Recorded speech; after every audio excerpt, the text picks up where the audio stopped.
So finally we have Acer Predator Helios Neo 14 inches वाला predator launch हुआ था and ये मैंने चेक किया, मेरे को बहुत इंटरेस्टिंग लगा एंड भाई अच्छा हो रहा है। मार्केट में 14 इंचेस के लैपटॉप आ रहे हैं। टफ A14 हमने रिव्यू किया था, मतलब 14 इंचेस के प्रोडक्टिविटी गेमिंग वाले लैपटॉप एंड फाइनली ये आ गया है। इसके अंदर इंटेल कोर अल्ट्रा सीरीज वाला प्रोसेसर है, मीटियोर लेक अभी लूनर लेक जैसे कि आ गई, उसके अंदर अभी ज्यादा लैपटॉप्स आए नहीं मार्केट के अंदर, और साथ में RTX 4050 है इसके अंदर। और भाई आप साइज देखो लैपटॉप का, भाई छोटा सा लैपटॉप है, 2 kg के आसपास इसका वेट है एंड ये उन लोगों को बहुत पसंद आएगा जो कैजुअल गेमर्स हैं, प्रोडक्टिव टास्क करते हैं, ट्रैवल बहुत ज्यादा करते हैं, उनको भारी लैपटॉप नहीं चाहिए। तो मैंने कहा चलो इसकी वीडियो बनाई देते हैं। तो भाई यहाँ पे हमारे को कुछ ऐसा लैपटॉप मिल जाएगा, सुंदर सा प्रेडेटर वाला हिसाब किताब, और साथ में 230 वॉट का पावर अडाप्टर मिल जाता है। और सुंदरता के मामले में सेम प्रेडेटर हीलियोस नियो वाली लुक्स है। यहाँ जैसे टॉपलेट है, टॉपलेट के ऊपर प्रेडेटर लोगो है, इसके अंदर RGB मिल जाती है हमारे को एंड इसके अंदर हमारे को 3 इफेक्ट मिलते हैं। स्टैटिक हो गया, सिंगल कलर का, ब्रीदिंग इफेक्ट भी मिलता है, कि नियॉन इफेक्ट भी मिलता है इसके अंदर एंड टॉपलेट हमारे को मेटल की मिल जाती है। उसके ऊपर हमारे को पैटर्न मिल जाएगा और वो पैटर्न नीचे वाले एरिया से कनेक्ट भी हो रहा है और इसके ऊपर भी हीलियोस नियो की ब्रांडिंग है एंड जो बॉटम है हमारा वो भी हमारे को मेटल में मिल जाता है एंड जो कीबोर्ड वाला एरिया है वो हमारे को पॉलीकार्बोनेट बिल्ड में मिलता है एंड बाकी जो पूरी लुक्स है पूरी Acer प्रेडेटर वाली ही है एंड यहाँ पे लैपटॉप का वेट डिस्ट्रीब्यूशन है वो बढ़िया है, एक हाथ से आराम से लीड ओपन हो जाती है एंड ये पूरा पीछे 180 नहीं जाता, ये लगभग 110-120 डिग्री तक चला जाता है। और स्क्रीन बॉबल भी भाई बिल्कुल ना के बराबर है, यहाँ पे कीबोर्ड फ्लेक्स भी ना के बराबर है, टॉपलेट फ्लेक्स भी नहीं हमारे को ऐसा मिलता। बिल्ड क्वालिटी के मामले में एकदम 10 on 10, कोई सवाल जवाब नहीं हुआ ऐसा। और भाई लैपटॉप का वेट इंटरेस्टिंग है, 1.99 kg का सिर्फ लैपटॉप है और अगर आप चार्जर भी इंक्लूड कर देते हो तो 2.85 kg तक पहुंच जाता है एंड आप चाहो तो इसका चार्जर ना कैरी करो। अगर आपको नॉर्मल टास्क के लिए लैपटॉप यूज करना है, कोई हैवी प्रोडक्टिव या गेमिंग आपको नहीं करनी, तो ये PD चार्जिंग को भी सपोर्ट करता है। और लैपटॉप साइज में भी अच्छा खासा छोटा है, 14 इंच है, तो कैरी करने में कोई दिक्कत नहीं होता। छोटे बैकपैक के अंदर डालना हो भाई, मतलब जैसे बड़े बड़े गेमिंग लैपटॉप्स होते हैं उनसे काफी हल्का और काफी छोटा है। Now specifications, Intel core ultra 7 155H processor है इसके अंदर, जो हमारा 16 कोर्स 22 थ्रेड्स वाला प्रोसेसर है। 6 P कोर्स है इसके अंदर, 8 E कोर्स है एंड ये जो कोर अल्ट्रा सीरीज है ये NPU के साथ आती है, यानी कि न्यूरल प्रोसेसिंग यूनिट, जो AI टास्क में काफी फायदा करता है। लो पावर्ड AI टास्क आपको करने तो NPU का साइन हो जाता है, ज्यादा CPU GPU पे लोड नहीं पड़ता, जिसकी वजह से आपको बैटरी बैकअप अच्छा मिलता है, क्योंकि ट्रैवल करते हुए लैपटॉप बैटरी पे ही तो यूज होना होता है। लेकिन जैसे कि मीटियोर लेक वाला लैपटॉप है, 11 टॉप्स का NPU है इसके अंदर। जो लूनर लेक आई है उसके अंदर 45 टॉप्स वाला है, वो माइक्रोसॉफ्ट कोपायलट प्लस सर्टिफाइड वगैरह, पता होगा वीडियोस रेगुलरली देखते हो, तो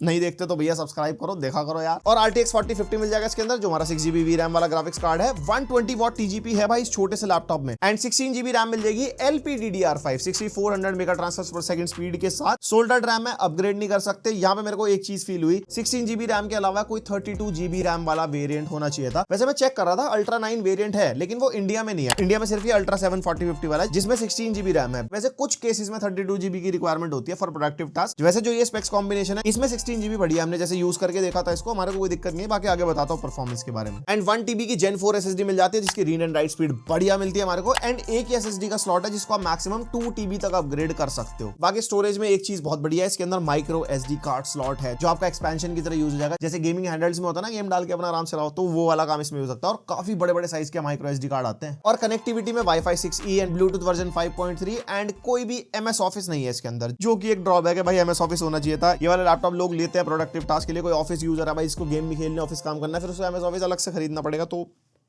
ये होना चाहिए था। आपका क्या मानना है कमेंट करके बताओ। बट एक चीज बढ़िया, गेमर्स के लिए 1 मंथ का Xbox गेम पास मिलेगा, इसमें काफी बड़ी लाइब्रेरी मिल जाती है, 1 महीने तक बढ़िया गेम खेलो। और इस लैपटॉप में 1 ईयर की वारंटी मिलती है, लेकिन इंटरनेशनल ट्रैवल वारंटी मिलती है। आप कहीं भी ट्रैवल कर रहे हो, कुछ भी है, जरूरी नहीं इंडिया से परचेज किया तो इंडिया में वारंटी मिलेगी, वर्ल्ड वाइड कहीं पे भी। अब बात कर लेते हैं परफॉर्मेंस की। बेंचमार्क से नंबर आप देख लो, 3D Mark Times हमने निकाला, जो GPU CPU के स्कोर्स हैं, अच्छे स्कोर निकाल के दे रहा है भाई, लेजेंडरी लिख के आ रहा है इसके अंदर। और ये हमारा ब्लेंडर बेंचमार्क GPU के लिए, जैसे कि 4050 है तो 2500 के आसपास आ रहा है, वैसे 3000 तक भी आता है अगर ये 140 वॉट वाला होता है, क्योंकि एक स्पाइक 140 वॉट का मिल जाता है तो वो नंबर ज्यादा निकाल के दे देता है। उसके बाद CPU के लिए Cinebench 2024, जिसके अंदर हमारा मल्टी कोर सिंगल कोर का स्कोर आप देख सकते हो। देन हमारा Cinebench R23 रहा, जिसमें हमने चार्जिंग और बैटरी दोनों पे टेस्ट किया था, क्योंकि ये काफी पोर्टेबल लैपटॉप है, तो ये लोग लैपटॉप बैटरी पे भी यूज करना चाहेंगे। आप देखोगे नंबर्स में इतना ज्यादा डिफरेंस नहीं है। वैसे जो इनकी latest Intel core ultra series 2 है उसमें तो बिल्कुल नेग्लिजिबल डिफरेंस है, बट यस ये वाली भी काफी पावर एफिशिएंट है। उसके बाद क्रॉसमार्क का बेंचमार्क आप देख सकते हो फॉर कंपैरिजन। उसके बाद ये रहा Geekbench 6 multi core single core CPU की परफॉर्मेंस के लिए। AI वाला बेंचमार्क अगर किसी और लैपटॉप से कंपेयर करना हो, Geekbench 6 हो गया GPU का, जो कि अच्छा स्कोर है 4050 के हिसाब से। PC Mark 10 जो डे टू डे प्रोडक्टिविटी में काम आता है 6500 प्लस, ये भी नंबर अच्छा है। एंड ये जितने बेंचमार्क्स हैं ये मेरी आपको हर एक वीडियो मिलेंगे, तो सेम प्राइस पॉइंट के कोई भी 2-3 लैपटॉप में अगर आप कंफ्यूज्ड हो परफॉर्मेंस को लेके, तो नंबर्स कंपेयर कर लो, हायर इज बेटर। एंड फिर बात कर लेते हैं प्रोडक्टिविटी की। पिजेट बेंचमार्क हमने करा सबसे पहले प्रीमियर प्रो का 7000 प्लस स्कोर है, तो वीडियो एडिटिंग में कोई दिक्कत नहीं आएगी। 4K लेवल की वीडियो एडिटिंग कर सकते हो, 60 FPS वाली फुटेज भी हो, बढ़िया मल्टी लेयर जितनी मर्जी लेयर की हम ट्राई करके देख रहे हैं, बढ़िया कोई दिक्कत नहीं आती। वैसे हम फिल्मोरा यूज करते हैं, बाकी वीडियो एडिटिंग सॉफ्टवेयर सारे एक तरीके से ही काम करते हैं, बल्कि फिल्मोरा ज्यादा स्टेबल है प्रीमियर प्रो से, इसलिए हम वो चलाते हैं। उसके बाद फोटोशॉप का बेंचमार्क 8300 प्लस स्कोर निकल गया, यानी कि किसी भी लेवल तक का कैसा भी फोटोशॉप आप चला सकते हो। एंड यस, इसके अंदर कलर एक्यूरेट डिस्प्ले भी है, तो कलर ग्रेडिंग वाला ग्रेडिंग वो सब काम तो हो जाएंगे। एंड फोटोशॉप आप आराम से बढ़िया यूज करो। एंड डाविंची रिजॉल्व का भी बेंचमार्क किया था, 5600 प्लस स्कोर निकल गया, यानी कि आप डाविंची भी आराम से चला सकते हो। ओवरऑल लैपटॉप प्रोडक्टिविटी के मामले में, like photo and video editing के मामले में काफी बढ़िया परफॉर्मेंस आपको निकाल के देगा, बिकॉज सीपीयू एंड जीपीयू अच्छे हैं इसके अंदर। Then coming on to the GPU वाला section, like 3D modelling, rendering, architecture या गेम डेवलपमेंट साइड आपको जाना है, यहाँ पे लो टू मीडियम लेवल वाले टास्क आप इसके ऊपर कर पाओगे अकॉर्डिंग टू द जीपीयू। वैसे मैं सबको ना ज्यादातर 4060 रिकमेंड करता हूँ, वो काफी एक अच्छा जीपीयू है। उसके ऊपर तो भाई देखो जितनी जेब में गांधी उतनी तुम्हारी बातचीत। वैसे जो प्रोडक्टिविटी वाले टास्क होते हैं ये बहुत सब्जेक्टिव भी हैं। आपका प्रोजेक्ट कैसा है, आप कैसी लेयर्स पे काम कर रहे हो, किस टाइप के टेक्सचर्स हैं, गेम डेवलपमेंट में किस टाइप के गेम पे आप काम कर रहे हो, तो बहुत सारी चीजें साथ में चलती हैं। वो आप अपना प्रोफेशन देखो, अपना सॉफ्टवेयर देखो, अपना काम देखो, उसके अकॉर्डिंग चूज करो। बाकी अगर स्टूडेंट हो, मल्टीटास्किंग कोडिंग आराम से हो जाती है। म्यूजिक प्रोडक्शन वाले सॉफ्टवेयर चलाने वो भी चल जाएंगे, because CPU is quite powerful. और अगर कंपेयर करते हैं side by side competitive processor से, और आप सारे प्रोसेसर अगर आप देखोगे ना ग्राफ में, तो ये पावर एफिशिएंट वाले ही प्रोसेसर्स हैं। मैंने कोई भी एच या HX वगैरह इसके अंदर नहीं रखा। तो यहाँ पे जैसे स्नैपड्रैगन X Elite है, उससे तो भाई डेफिनेटली बहुत बढ़िया परफॉर्मेंस लेके आते हैं। कोर अल्ट्रा सीरीज 2 से नीचे है, बिकॉज उसके अंदर हमने अल्ट्रा 9 ही टेस्ट किया था। एंड एप्पल चिप्स के साथ ज्यादा कंपेयर ना करें तो बेटर है, बिकॉज दिस इज X86, वो हमारा ARM बेस्ड चिपसेट है, वो बहुत अलग काम करता है। बट ओवरऑल आपको आइडिया होगा कि कहां स्टैंड करते हैं। ये Cinebench R23 का स्कोर है। देन स्टेबिलिटी टेस्टिंग, यानी कि हमारा सिस्टम कितना गर्म हो सकता है, क्रैश होता नहीं होता। तो यहाँ पे प्राइम 95 चलाया भाई 1 घंटे के लिए। एंड आप यहाँ पे देख सकते हो मैक्सिमम क्लॉक स्पीड 4.7 गीगाहर्ट्ज तक गई है, एंड एवरेज भी 3.1 गीगाहर्ट्ज का है। एंड टेम्परेचर्स भाई अच्छे खास चले गए थे 100 डिग्रीज के आसपास, बट एवरेज 79 डिग्रीज का आ गया था, क्योंकि छोटी चेसिस है। और यहाँ पे जो प्रोसेसर है भाई पावर अच्छी खासी ड्रॉ कर रहा है। आप देख सकते हो यहाँ पे मैक्सिमम 120 वॉट तक चला गया था ये, फिर 95 वॉट का एवरेज भी निकाल के देगा। अब इतनी पावर ड्रॉ करेगा इतने छोटे बच्चे चेसिस के अंदर, तो भाई देखो गर्म तो होगा, लेकिन क्रैश नहीं हुआ लैपटॉप, कोई ब्लू स्क्रीन नहीं आई, मतलब बढ़िया चल रहा था। उसके बाद हमने जीपीयू का टेस्ट किया, फॉर्मार्क चलाया था, एंड जीपीयू मैक्सिमम 121 वॉट तक चला गया था। एंड उसके बाद जो एवरेज था वो 70 वॉट का था। और जीपीयू के टेम्परेचर आप देख सकते हो ज्यादा नहीं है, 72 73 जो होते हैं, 62 का एवरेज, जितने मतलब जीपीयू के टेम्परेचर जाते ही हैं। तो ओवरऑल काफी स्टेबल लैपटॉप है।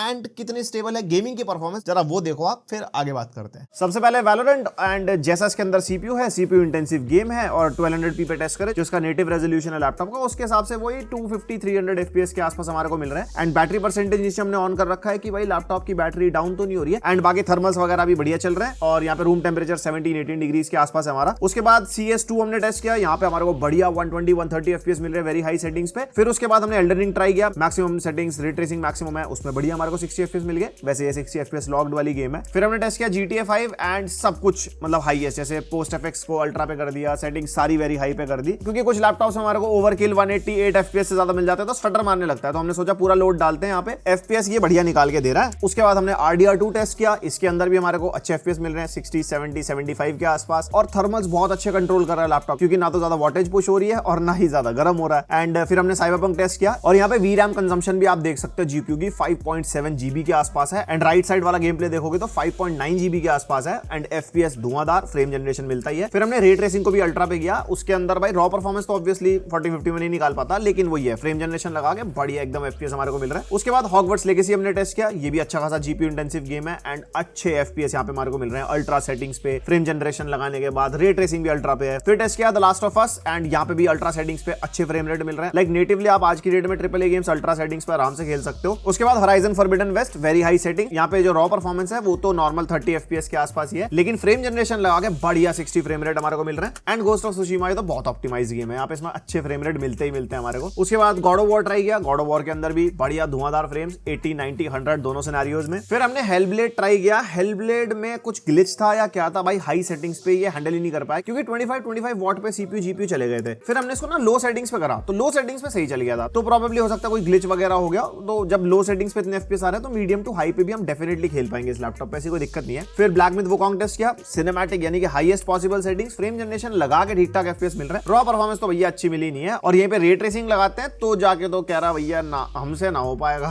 फिर एलन वेक 2 टेस्ट किया हाई सेटिंग्स पे, एंड अच्छे फ्रेम रेट निकाल के देगा, लाइक रॉ में भी एंड फ्रेम जनरेशन लगा के भी। फिर जैसे हमने रे ट्रेसिंग लगाई तो इसने एकदम से कह दिया कि ना भैया अब तो अच्छे फ्रेम रेट नहीं दे पाऊंगा रॉ परफॉर्मेंस में, लेकिन फ्रेम जनरेशन लगा के आप खेल सकते हो। तो ओवरऑल इस लैपटॉप की गेमिंग को कंक्लूड करते हैं, तो यहाँ पे गेमिंग की परफॉर्मेंस अच्छी निकाल देता है, काफी ज्यादा पावर एफिशिएंट है। एंड यस मैं कह सकता हूँ हाई टू अल्ट्रा सेटिंग्स पे AAA गेम्स आप इस लैपटॉप पे खेल सकते सकते हो ऑन 1200p। और भाई इस लैपटॉप की बैटरी, छोटा सा लैपटॉप है, 76 वाट आवर की बैटरी इसमें फिट कर रखी है भाई। एंड यहाँ पे हमने टेस्टिंग करके देखी, इको मोड पे लगा दिया था, कीबोर्ड की बैकलाइट ऑफ थी, बेस्ट बैटरी परफॉर्मेंस सेट कर दिया था, ऑप्टिमस मोड पे था, यानी कि iGPU पे इसकी डिस्प्ले का आउटपुट था बेटर एफिशिएंसी निकालने के लिए। एंड 60% स्क्रीन ब्राइटनेस, और बैकग्राउंड में हमने म्यूजिक चला के छोड़ दिया 100% वॉल्यूम पे, स्पीकर चल रहे थे। उसके अलावा मल्टीटास्किंग, डिफरेंट एप्लीकेशंस, स्क्रिप्ट वगैरह लिख ली, और भी बहुत सारे काम यूट्यूब वगैरह चला लिया बेसिक टास्क वगैरह के अंदर। 4 आवर्स 40 मिनट्स या 5 आवर्स के आसपास का बैटरी बैकअप इसने हमारे को निकाल के दिया, जो कि काफी अच्छी चीज है एक गेमिंग लैपटॉप से इतना बैकअप निकालना। उसमें सीधी सीधी बात है, हमने जीपीयू तो भाई बिल्कुल एलिमिनेट कर दिया था, सीपीयू इसका काफी पावर एफिशिएंट है, उसकी वजह से इतना बैकअप मिला। बाकी आपके यूज केस पर डिपेंड करता है, आप क्या करोगे, कौन से मोड पे चलाओगे, कितनी ब्राइटनेस है,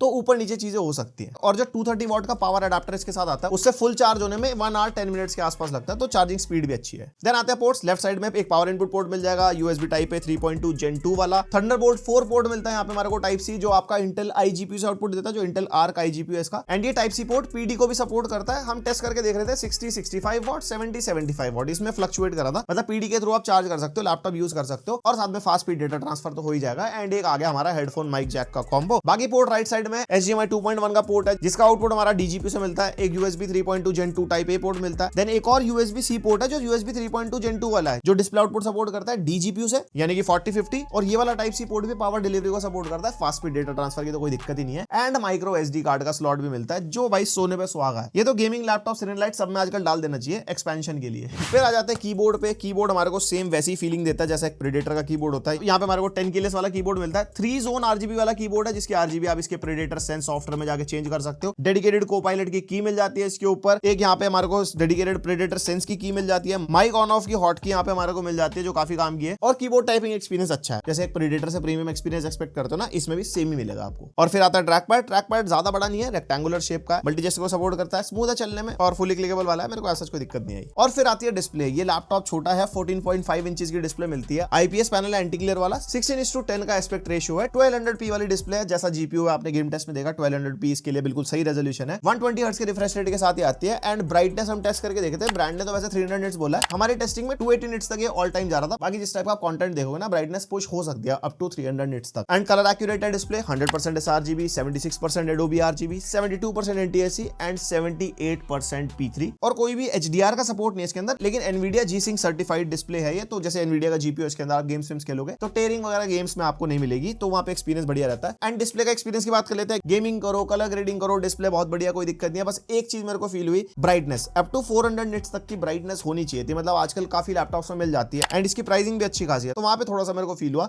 उसके अलावा everything is good. And yes, mux switch मिलता है इसके अंदर हमारे को, प्रेडेटर सेंस सॉफ्टवेयर में automatic selection, Optimus and Nvidia GPU only mode है। ऑटोमेटिक सिलेक्शन में iGPU DGPU में अपने आप शिफ्ट होता रहेगा according to the usage. Optimus में सीधा iGPU चलता है, DGPU बंद हो जाता है, जिससे आपको बेटर बैटरी बैकअप मिलता है, पावर एफिशिएंसी, और ट्रैवल कर रहे हो तो। एंड GPU ओनली मोड पे अगर आपको प्लग्ड इन चलाना है, गेमिंग करनी है, प्रोडक्टिव टास्क करना है, तो आपके इंटरनल डिस्प्ले का आउटपुट GPU होगा फुल एकदम पावर, iGPU साइड हटा हुआ ऐसा। और प्रेडेटर सेंस सॉफ्टवेयर आपने देख रखा होगा, कुछ ऐसा मिल जाता है, बीच में हमारा गुड्डा सा खड़ा है, और यहाँ पे साइड में हमारे को सिनेरियोज मिल जाएंगे, मोड, फैन एंड इफेक्ट। उसके अलावा मॉनिटरिंग कर सकते हो। Then we have second scenario वाला टैब, जिसमें इको बैलेंस्ड आपको बैटरी पावर बचानी हो, and fan control, Pulsar lighting जो आपको दिखा चुका हूँ, पर्सनल सेटिंग मिल जाएगी। इसके अंदर मक स्विच के ऑप्शन है, देन बैटरी, स्क्रीन, उसके अलावा कीबोर्ड के ऑप्शंस हैं, सिस्टम बूट इफेक्ट है, बहुत कुछ चीजें इसके अंदर। जब आप अगर लैपटॉप लोगे तो चला लोगे यार, इतना तो खुद भी कर लेना कुछ थोड़ा बहुत, भाई जान लोगे यार तो। और ये रहा वेबकैम इसका, 1080p वाला वेबकैम मिलता है, 30 FPS वाला, और कुछ ऐसी क्वालिटी, माइक की क्वालिटी, भाई की क्वालिटी, सारी क्वालिटी कमेंट करके बताओ कैसी लगी भाई साहब। और वेबकैम के साथ हमारे को स्टूडियो इफेक्ट्स मिल जाएंगे, जिसमें automatic framing, eye contact, background effects मिल जाते हैं। और उसके अलावा एसर का क्विक पैनल आ जाएगा स्क्रीन पे जब भी आप कैमरा ऑन करोगे, जिसके अंदर भी आपको सेम वही स्टूडियो इफेक्ट्स वाले फीचर मिलते हैं, जैसे पोर्ट्रेट रिफाइनमेंट हो गई, उसके अलावा एक जेंटल लाइटिंग है, मतलब आपकी इमेज क्वालिटी को एनहांस करने के लिए। एंड इसके अंदर प्योरीफाइड वॉइस का ऑप्शन मिलता है, इसको आप क्लिक करोगे तो यहाँ पे इफेक्ट्स वगैरह आ जाते हैं। यहाँ पे personal call, conference call, podcast recording, stereo enhance recording, काफी सारे ऑप्शंस मिल जाते हैं, इसको आप ऑन ऑफ कर सकते हो अपनी ऑडियो को एनहांस करने के लिए।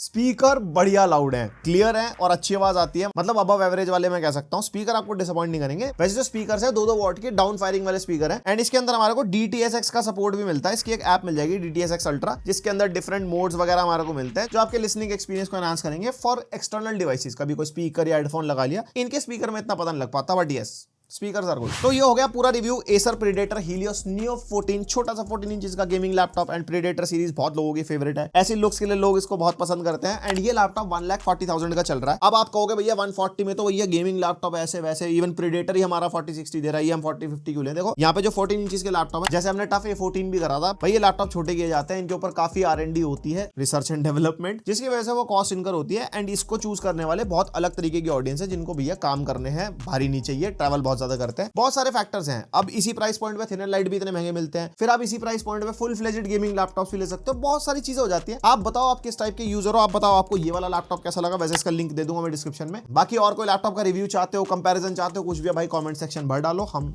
लाएंगे आपके लिए। इतना प्यार करते हैं तुमसे, आप भी प्यार दिखाओ, सब्सक्राइब करो। मिलते हैं नेक्स्ट वीडियो, अब तक के लिए बाय।